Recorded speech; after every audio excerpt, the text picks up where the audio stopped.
Let's see how to change your initials in Microsoft Word. First off, we want to open Microsoft Word. And as you can see right here, we have our document ready. Now, initials are a way to personalize your document or any document that you make changes to. And let's say that you'd want to change your initials.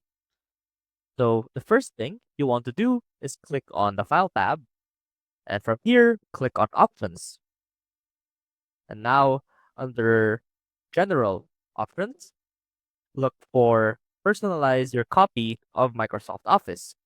So right here, you can change your username as well as your initials.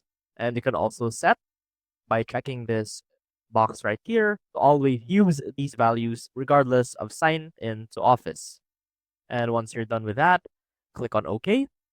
And now whenever you make changes to any document or whenever you save a document, these are the initials that will show up.